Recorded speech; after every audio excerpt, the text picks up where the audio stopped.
entrar. Oi, professor. Oi, Caio. Ué, eu não sabia que você ia passar por aqui. Ah, mas sabe que eu não vinha mesmo. A minha mãe pediu pra eu comprar um sorvete lá na padaria aqui do lado. Aí eu resolvi dar uma paradinha. Opa, um sorvete agora é uma boa pedida, né? Oh. Você viu também que eu tô resolvendo o meu problema aqui do calor, né?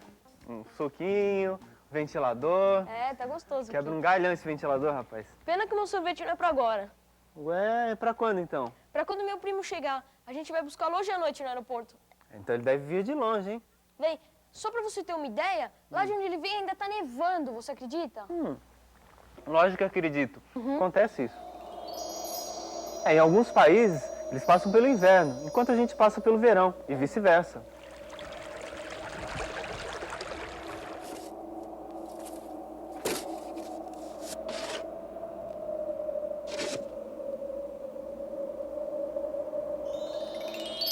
Coitado. Então quando ele chegar nesse calor todo, ele vai até derreter. Ah, para as pessoas que vivem em países de clima frio, sofrem quando vem pro calor daqui mesmo. Mas só me deixa uma dúvida. Como que num planeta como o nosso, em um lugar faz um tempo bom, com calor que nem aqui, e em outro faz um tempo ruim? Primeiro, você vai precisar entender direitinho a diferença entre clima e tempo. Vem aqui que eu vou te mostrar. Vem Legal. comigo. Isso, traz a cadeira pra cá. Tá legal. Claro, nublado, chuvoso, frio, quente, ventos fortes, brisa. Tudo isso são manifestações do tempo, que podem mudar em poucas horas ou poucos dias. As mudanças no tempo podem ser previstas. Para isto, são analisadas as informações sobre as condições atmosféricas, colhidas principalmente por estações, balões, satélites, radares meteorológicos. Temperatura, pressão, umidade do ar, mais o tipo do vento, são os elementos principais para a previsão do tempo. Tempo, portanto, é momentâneo, descreve um breve período. É diferente de clima. Clima é a variação do tempo de uma região em um período longo. O clima representa, em média, o período de um ano. Por exemplo, no Nordeste brasileiro, há uma região cujo clima é classificado como clima semiárido porque chove muito pouco durante o ano. A temperatura média anual é superior a 25 graus centígrados. As mudanças de clima se realizam lentamente através dos anos. Tá legal, eu entendi essa diferença toda entre tempo e clima. Mas eu ainda não entendi como que pode ter em um lugar um clima quente, como aqui, e lá onde mora meu primo, por exemplo, um clima frio, com neve. Tá, bom, para concluir a explicação, eu vou precisar de um globo terrestre. Pega para mim lá no armário, Ah, enquanto tá eu legal. monto a experiência aqui. Vou usar esse holofote. Isso, deixa eu pegar a extensão aqui atrás. Achou? Tá. Bom, primeiro, nós vamos tentar entender o comportamento da luz em relação a uma superfície. Eu vou fazer primeiro na mesa, para ficar mais claro para você, a ideia é ficar mais clara. Bom, eu tenho uma fonte de luz iluminando uma superfície, tá? Eu vou primeiro colocar essa fonte de luz diretamente, perpendicularmente em relação à superfície. E essa luz fica concentrada. Muito bem. Agora eu vou inclinar um pouco essa fonte de luz. Então, essa luz agora, ela está se espalhando. Em qual das duas situações você vai conseguir um melhor aquecimento, um melhor aproveitamento da luz? Ah, quando estiver mais concentrado. Isso. Então, repare, a luz aí, o calor está espalhando, tá? Ao passo que quando a luz entra diretamente, penetra diretamente a superfície, você vai ter uma região de maior temperatura, maior calor. Tá legal. Muito bem. Então, vamos tentar entender isso daí. Agora, em relação à Terra. Deixa eu trazer esse holofote para cá. Isso. Bom, você sabe que a Terra, ela faz vários movimentos, né? Basicamente, movimento de translação, movimento de rotação, e tem mais um que muitas pessoas não sabem, que é o movimento de precessão. Precessão? Mas vamos ver o que é translação. Presta aqui a Terra. Muito bem. A Terra, ela tem um eixo imaginário, que é essa varinha que a gente tem, que eu coloquei, tá? Essa varinha, ela vai fazer um movimento de inclinação em relação ao Sol. Bom, A Terra também é dividida em duas partes, uma parte de cima que a gente chama de hemisfério norte e a parte de baixo que a gente chama de hemisfério sul. A linha que divide o hemisfério norte do sul, essa linha que passa ao redor da Terra, a gente chama do quê mesmo? Equador. Isso, Estudei. uma linha imaginária chamada Equador. Então, em determinados momentos do ano, a Terra fica com o eixo com essa inclinação. Então, você vai reparar o seguinte, que no hemisfério sul, ou seja, nesta parte de baixo, o Sol está entrando praticamente direto, como havia mostrado aqui em cima da mesa para você. Tá legal. Né? Enquanto que no hemisfério norte, os raios do Sol entram mais obliquamente. Muito bem. Nessa situação em que o eixo se encontra, no hemisfério sul é verão ou inverno? Ah, verão, porque o sol está diretamente. Isso está concentrado nessa região. Enquanto que no hemisfério norte vai É ser inverno. inverno, porque os raios de luz entram mais obliquamente. Tá legal. Tá? Então, a diferença entre verão e inverno está justamente nessa inclinação do eixo terrestre. Tá bom? Agora, outras características. Quais as regiões mais frias da Terra? Ah, nos polos. Isso. Então, agora você vai me explicar por que no Polo Norte e no Polo Sul você tem regiões mais frias. Ah, porque o sol não bate direto, ele bate, como você disse, obliquamente. Ótimo, é isso mesmo. Agora, existe uma outra região que você vai ter sempre o mesmo tempo, ou melhor, sempre o mesmo clima, tá? Durante todo o ano. Qual é essa região? Ah, se nos polos... Ah, é no Equador. Muito bem. Então, veja bem, durante o ano, esse eixo da Terra, ele varia a sua inclinação. Então, ora é verão no hemisfério sul e inverno no hemisfério norte, e ora é verão no hemisfério norte e inverno no hemisfério sul. Mas o Equador recebe sempre a mesma quantidade de luz, quer dizer, a linha do Equador, né, recebe a mesma quantidade de calor. Então, nessa região, o tempo, o clima não muda, tá? O clima permanece sempre o mesmo. Então quer dizer que tudo isso se dá graças aos movimentos da Terra? Isso. Então, de acordo com a inclinação da Terra em relação ao Sol, você vai ter verão e inverno. Agora, existe essa inclinação, ela vai mudar de acordo com o movimento de translação da Terra. Você sabe o que é o movimento de translação? Eu já estudei. A Terra passa ao redor do Sol, não é isso? Isso. Inclusive, eu tenho uma animação. Vem dar uma olhada, deixa eu afastar esse meu holofote aqui, que é meio grandão, né? Isso. Bom, vamos tentar entender. Senta aí.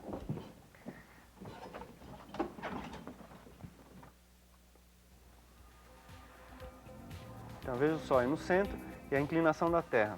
A rotação está um pouco acelerada, mas perceba, de acordo com a posição do eixo, você vai ter verão ou inverno. Nessa situação, eu tenho inverno no polo ou no hemisfério norte e verão no hemisfério sul.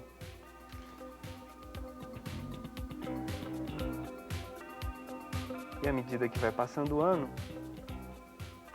agora a situação se inverte.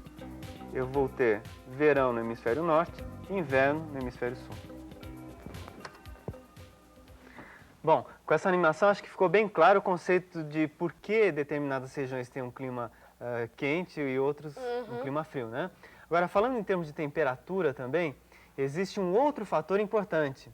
Vamos fazer uma experiência. Espera aí. Traz essa fonte de luz para mim, aqui perto da bancada. Enquanto isso, eu pego um aquário com areia. Pra que aquário com areia? Para demonstrar justamente essas regiões de diferentes temperaturas.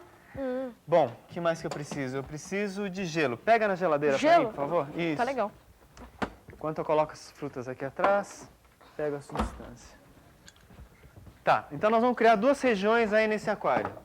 Uma região de grande temperatura, de alta temperatura, e outra de menor temperatura. Coloque o gelo aqui desse lado. Aqui no canto? Isso. Tá. Deixa eu acertando aqui a fonte de luz. Trazer para próxima. Deixa eu ver. Pronto. Na realidade, a gente está simulando aí várias situações. Uma situação em que eu tenho duas regiões próximas a temperaturas diferentes, né? Um pouquinho mais só. Tá ótimo. Bom, acontece o seguinte, a gente não consegue ver as massas de ar, você não consegue ver o oxigênio se movimentando, o nitrogênio se movimentando. Então, nós vamos fazer o seguinte, eu vou usar uma mistura de duas substâncias, no caso, o ácido clorídrico concentrado e amoníaco, para fazer uma fumacinha, a gente perceber essas correntes de ar, tá? Só que é aconselhável você não mexer nessas substâncias, tá? Porque elas Tá são muito legal. perigosas, tá bom? O ácido, principalmente, que é corrosivo, né? Vai fazer uma fumacinha? Isso, para a gente conseguir perceber a movimentação do ar aí dentro desse aquário. Tá legal, então eu vou tampar pra ela não escapar. Tá, espera um pouquinho, deixa eu só colocar as duas substâncias, tá? Deixa eu colocar primeiro o ácido clorídrico nessa região. Tá bom. Agora eu vou colocar um pouquinho de amoníaco aí. Pronto, olha lá a fumacinha lá. Manda bala, então pode colocar o teto aí do nosso aquário. Ok. Isso. Bom, então o que nós temos aí? Você já repara o seguinte, que a região mais fria, mais densa, se concentra bastante essa fumaça, né? Agora, repara já que existe uma movimentação da região de menor temperatura para uma região de maior temperatura. Movimentação das massas de ar, que eu acabei de falar, tá? Chegando nessa região de maior temperatura, a massa de ar sobe. E a esse movimento a gente chama de movimento de convecção. O ar quente sobe e o ar frio desce, né? Tá legal. Então o ar quente está subindo. Dá para você enxergar a fumacinha subindo aqui desse lado? Ela sobe desse lado. E Isso. aqui ela vai subindo o morro. Então, perfeito. Agora, repare o ciclo, né? Então, o ar vem da região mais fria, vai para a região mais quente. Enquanto isso, o ar da região quente sobe e vai circulando dentro do aquário, tá? Deixa eu mostrar para você no globo terrestre. Então, vamos lá. Você havia dito para mim que as regiões mais frias da Terra, quais Os são? polos. Isso, os polos, porque recebem a luz obliquamente. Agora, a região mais quente? O Equador. Isso, da linha do Equador. Então, o que está acontecendo a nível de planeta Terra? As massas de ar frias, no caso, de temperaturas baixas, vêm dos polos para o Equador. Nesse movimento idêntico ao que eu fiz aí no aquário, tá?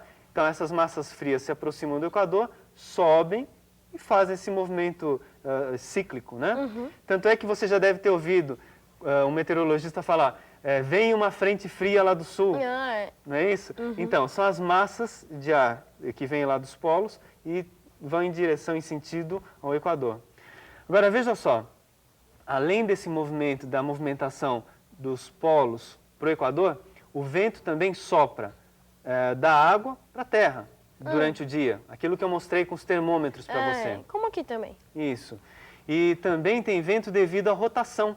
Porque à medida que a Terra fornece esse movimento de rotação, ela acaba arrastando uma quantidade de ar. Então você viu como que é complicado? Existem vários fatores que influenciam no vento e, consequentemente, no clima. Tá legal. Eu tenho uma animação que mostra essa movimentação do ar na praia. Legal. Vem dar uma olhada. Vamos ver. Vem dar uma olhada. Então, com essa animação vai dar para você guardar bem essa ideia do movimento das massas de ar. Tá legal. Olha, o ar quente próximo à areia vai subir, tá? Enquanto isso, vem aquela massa de ar da região mais fria, no caso da água. E aquela brisa que eu falei para você que a gente sente e nem percebe que está queimando, né? Então aí vai fechar o ciclo como fechou no aquário.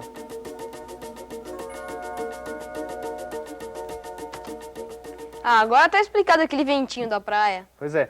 Agora, um detalhe importante. À noite, o processo é inverso. Assim como a areia ela se aquece mais facilmente, quando o sol vai embora, ela se resfria mais facilmente. Então, à noite, a areia vai estar mais fria, quer dizer, uma temperatura mais baixa, e a água do mar vai estar uma temperatura mais alta. Então, o vento vai soprar da onde? Da terra pro mar, não é? Isso. Sempre da região de menor temperatura para a região de maior temperatura. E, aliás, eu tenho uma experiência que você pode fazer em casa. Legal. Vamos lá do outro lado. E dá para você fazer em casa, inclusive, viu, Caio? Desliga o ventilador para mim, por favor. Tá legal. Você só vai precisar de um pedaço de papel e um arame. Então é o seguinte, olha, você vai recortar um papel em forma de espiral, tá? Você corta um círculo e depois você vai entrando, até que se forme essa figurinha aqui, Tá legal. tá bom?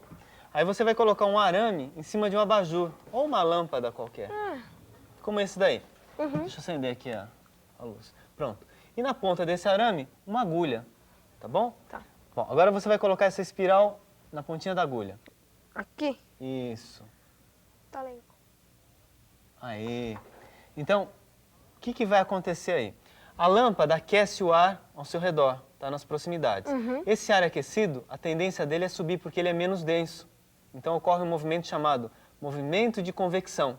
E à medida que esse ar vai subindo, ele vai girando essa espiral. É o princípio do vento. Então quer dizer que o vento é muito importante para o clima. Claro, e ele é importante também por um outro motivo. Qual? Bom, é o vento que transporta as nuvens. E as nuvens trazem consigo a chuva, que é muito importante para o clima. E como que se formam essas nuvens? As nuvens? Vem aqui comigo que eu vou te mostrar. Tá legal. Um fator importante que você tem que guardar é que o ar quente sempre carrega umidade consigo. Então, vamos ver a formação da nuvem. Essa região avermelhada é a massa de ar quente, enquanto que a outra região azul é a massa de ar frio, como do aquário. Essa massa de ar quente carregando a umidade, ela começa a subir porque ela é menos densa. E ao chegar nas altitudes, como a temperatura lá é menor, o ar começa a se condensar, ou melhor, as gotículas de água começam a se condensar, tá? E formar as nuvens. Então as nuvens começam a perder calor para o meio externo, para o meio ambiente, e as gotículas vão se juntando cada vez mais, até que finalmente elas se transformam na chuva que você conhece. Então, você viu como é simples a formação de uma nuvem? Eu pensei que fosse muito mais complicado. É bem simples mesmo. Agora, existem vários fatores que influenciam no clima. Você viu, o vento, a inclinação do eixo. Agora, um outro fator importante é a pressão do ar.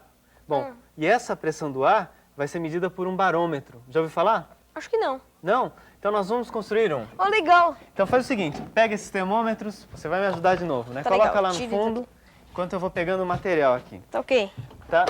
Que mais? Dá uma mão pra mim, leva esse barômetro construído lá pra frente, enquanto eu vou pegando as peças e o outro barômetro aqui.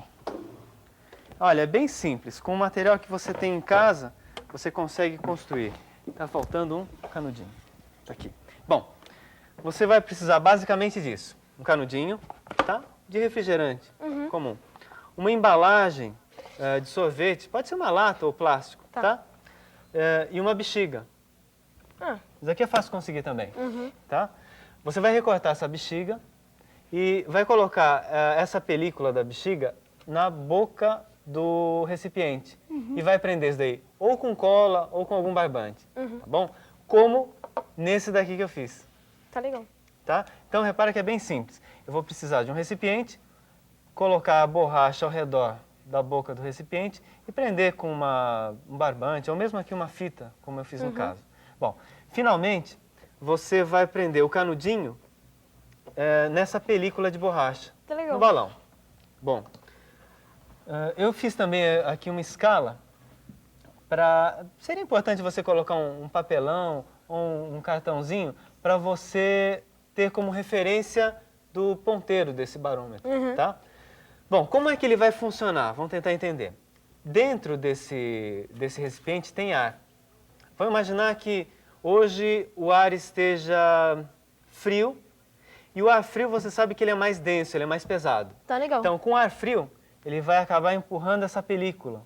E olha o que vai acontecer com o ponteirinho. Vai subir. Isso, vai subir. Então, toda vez que esse ponteirinho subir, ele vai estar indicando para mim pressão Alta. alta. Muito bem. Em compensação, se o dia estiver quente, o ar quente, lembra que o ar quente carrega umidade, hein? Não vai esquecer isso. E ele é menos denso. Sendo menos denso, ele vai pegar essa película e vai levantar essa película. Consequentemente, o ponteirinho vai abaixar. Tá? Muito bem. Agora, como isso poderia auxiliar na previsão do tempo? Se com a pressão baixa o ponteiro vai descer Isso. e a pressão baixa é o ar quente, Isso. então é porque vem chuva. Porque o ar quente sempre carrega umidade e vai ocorrer a formação de nuvens, como aquela animação que eu mostrei para você, né? Isso. Em compensação, com a pressão alta, o que vai acontecer? Um tempo bom. Isso, porque não tem umidade, né? Aqui eu tenho um barômetro, é um pouco mais sofisticado do que esse, né? Mas esse barômetro de ponteiro, ele tem a mesma finalidade. Então, vamos reparar como é que ele está demonstrando o bom tempo ou a chuva. Quando esse ponteirinho for para a direita, tá? Quando ele começar a se movimentar para a direita, significa que a pressão está aumentando. Tá? Tá legal. Agora, a pressão aumentando, dá uma olhada no que está escrito. Bom tempo. Isso, a pressão aumentando, bom tempo. Porque com pressão alta, você tem pouca umidade. Então, é sinal de bom tempo. Em compensação, se a pressão abaixar, significa que vem calor aí e com muita umidade. E olha o que vai acontecer. Chuva, tá na Isso, cara. É isso aí. Então, veja só, esse daqui é um outro instrumento que ajuda a gente a fazer uma previsão do tempo. Existem muitos outros instrumentos que nos auxiliam na meteorologia. Tem outros além do barômetro? Tem vários. Quer ver? Vamos dar uma olhada lá no monitor. Opa, vou sentar aqui. Tá, dá uma teclada aí no Enter pra mim. A previsão do tempo é importante para orientar a navegação aérea ou marítima, a época de plantio e colheita, ou até prever furacões. Mudanças do tempo são resultado de fenômenos atmosféricos, tais como pressão e umidade do ar, direção e velocidade dos ventos, deslocamento de massa de ar frio ou quente. O conhecimento desses fenômenos permite antecipar com alguma precisão as condições do tempo numa região. A previsão do tempo somente tornou-se confiável com a invenção de instrumentos de alta tecnologia. Hoje, os estudos atmosféricos vêm passando por verdadeira revolução graças à utilização de radar, foguetes, balões e satélites artificiais, integrados a sofisticados sistemas de comunicação, TV, rádio e computador. Tais recursos, como por exemplo os modernos radares meteorológicos, permitem previsões com 3 a 4 dias de antecedência e margem de 80 a 90% de acerto. Com todos esses instrumentos, eles deveriam acertar mais na previsão, você não acha? Mas acontece que a natureza também tem muitos fatores que influenciam no tempo. Você não viu? Tem vento, inclinação do eixo, então é muito complicado. Agora, menos complicado que isso é você responder um teste pra mim. Que tal, hein? Agora eu já tô no clima. Tá legal, então vamos lá. Qual é o sentido do vento na praia num dia ensolarado?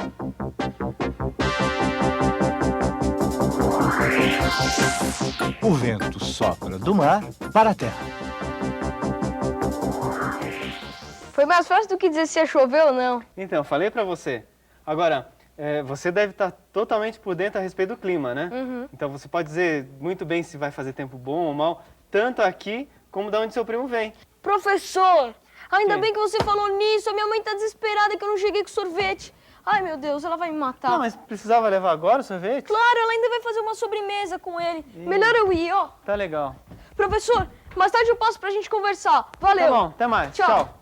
Ai.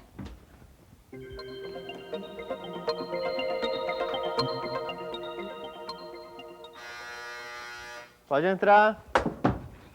Professor, Oi. deixa eu ficar aqui só um minutinho até acabar a raiva da minha mãe. Calma, senta aí. Mas, peraí, seu primo? É por isso mesmo, eu tô perdido.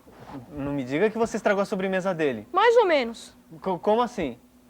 Eu queria dar um barômetro de presente pra ele. Ah, não vejo mal nisso. Não tem mal nenhum. Desde que eu não tivesse tomado todo o sorvete pra usar a lata. Todo sorvete? Mas foi pelo bem da ciência. Sim.